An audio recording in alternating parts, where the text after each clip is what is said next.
আমি এই ভিডিওটিতে মনে মনে যোগ করার কিছু পদ্ধতি সম্পর্কে ধারণা দেব। এখন আমি যদি 355 যোগ 480 এর মতো কোনো কিছু দেখি, যদি তোমার হাতের কাছে কোনো কাগজ থাকে, তুমি এই সংখ্যাগুলো লিখে ফেলতে পারো এবং গতানুগতিকভাবে যোগ করতে পারো। কিন্তু তুমি এটা মনে মনে যোগ করতে চাইলে তাহলে তুমি এটা কিভাবে করবে? তুমি চিন্তা করার উপায় হলো এটা চিন্তা করা যে আমরা কিভাবে এই সংখ্যা থেকে যোগ বা বিয়োগ করতে পারি, যাতে এই দুটোর একটি সংখ্যা একটু ছোট হয়ে হিসেব সহজ হয়ে যাবে। তাহলে উদাহরণস্বরূপ আমার কাছে 480 আছে, 480কে আমি কি করলে এটি 500 হবে। এটা আসলে প্রায় 500। আমি 480 এর সাথে 20 যোগ করতে পারি, কিন্তু আমি শুধু 20 যোগ করতে পারি না, আমাকে তাহলে 20 বিয়োগও করতে হবে। তাহলে আমি 355 থেকে 20 বিয়োগ করি এবং একে 480 এর সাথে যোগ করি, তাহলে কি হবে? তাহলে এটি হবে 335 এবং ওই 20 যদি আমি এখানে যোগ করি তাহলে 480 যোগ 20 হলো 500। এবং যে কারণে আমি 20কে সরিয়ে নিয়েছি আবার 20 যোগ করছি তা হলো আমি বলেছিলাম 480কে 500তে রূপান্তর করতে আমাকে কত যোগ করতে হবে, এবং আমি এটা মনে মনেই করতে পারতাম। এখন এই সমস্যাটি হিসেব করা অনেক সহজ। 335 যোগ 500 এটি হবে 3টি শতক যোগ 5টি শতক, এটা 800 এর সমান হবে। এবং তারপর আমাদের 35 আছে, 835। এখন আমরা যা করেছি তা আরেকটু স্পষ্ট করতে হলে মনে রেখো আমরা এখান থেকে 20 নিতে চেয়েছিলাম এবং তা ওখানে দিতে চেয়েছিলাম। তাহলে আমরা 355কে ভাঙতে পারি, আমরা বলতে পারি এটা সমান, এসো একে 335 এবং 20-এ ভেঙে ফেলি। এবং মনে মনে করো যে কারণে আমি 20কে নির্বাচন করেছি তা হলো আমি একে 480 এর সাথে যোগ করতে চাই, কিন্তু আমি এটি ধাপে ধাপে এখানে করছি। তাহলে 480 যোগ, এখন আমি যার সাথে যোগ করব তার বিন্যাস পরিবর্তন করতে পারি। তাহলে আমি বলতে পারি এটা 335 যোগ 20 যোগ 480 এর সমান হবে।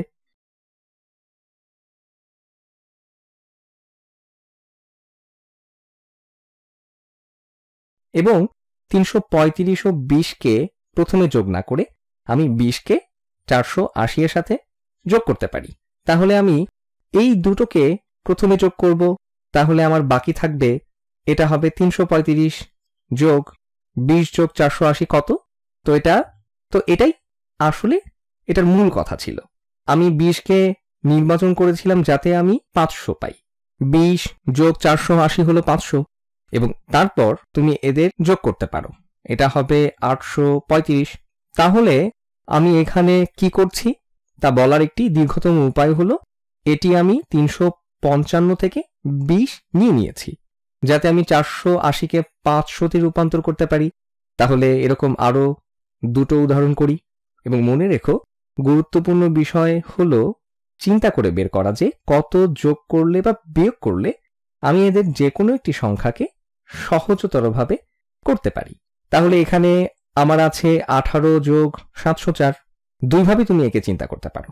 এক, আমরা 704কে 700তে রূপান্তর করতে পারি, তাহলে আমরা বলতে পারি এটি 18 যোগ, আমি লিখতে পারি 700 যোগ 4, বা আমি একে লিখতে পারি 4 যোগ 700 এভাবে। এবং তারপর আমি প্রথম বন্ধনীকে এই প্রথমটির আগে দিয়ে দিব এবং যে যোগ করছি তার বিন্যাসকে পরিবর্তন করে দিব। তাহলে এটি হলো 18 যোগ 4 যোগ 700 এর মতো একই কথা। তারপর আমি 18 এবং 4কে প্রথমে যোগ করতে পারি। এখন 18 যোগ 4 কত? এটা হলো 22। এবং তারপর আমার আছে যোগ 700। এখন এটি হিসাব করা খুবই সহজ এবং এগুলো সবগুলো একে অন্যের সমানই হবে। আমি এটি মনে মনেই করতে পারি, এটা হবে 722। তুমি হয়তো ভাবছো এটা কি মনে মনে করার কোনো উপায়? আমি সবকিছু মনে মনে লিখতে পারি না, আমি এভাবে লিখেছি কারণ যাতে তুমি বুঝতে পারো যে আসলে কি হচ্ছে। কিন্তু তুমি এটি আরো তাড়াতাড়ি করতে পারো। তুমি বলতে পারো আমি শুধু 4 সরিয়ে নেই। আমি যখন বলছি তখন আমি আমার চোখ বন্ধ রাখছি যাতে মনে হয় আমি এটা মনে মনে করছি। তাহলে আমি 18 এর সাথে 4 যোগ করি এবং 700 থেকে 4 বিয়োগ করি। এটা হবে 22। এবং যদি আমি 704 থেকে 4 সরিয়ে নেই, এটা হবে 700। 22 যোগ 700 হলো 722। এখন আরেকটি উপায় তুমি এটি করতে পারো, তুমি বলতে পারো 4 বিয়োগ করার পরিবর্তে আমি কিছু যোগ করি যাতে আমি 410 পাই। এটা খুব একটা উপযুক্ত সংখ্যা নয়, কিন্তু তুমি এটা করতে পারো। তো দেখা যাক। তাহলে 18 থেকে 6 বিয়োগ করে সেটাকে 704-এর সাথে যোগ করতে পারি। তাহলে আমি এটা এভাবে লিখতে পারি, আমি বলতে পারি 18 হলো 12 যোগ 6 এবং তারপর যোগ 704, যা হলো 12 যোগ 6 যোগ 704-এর মতো একই বিষয়।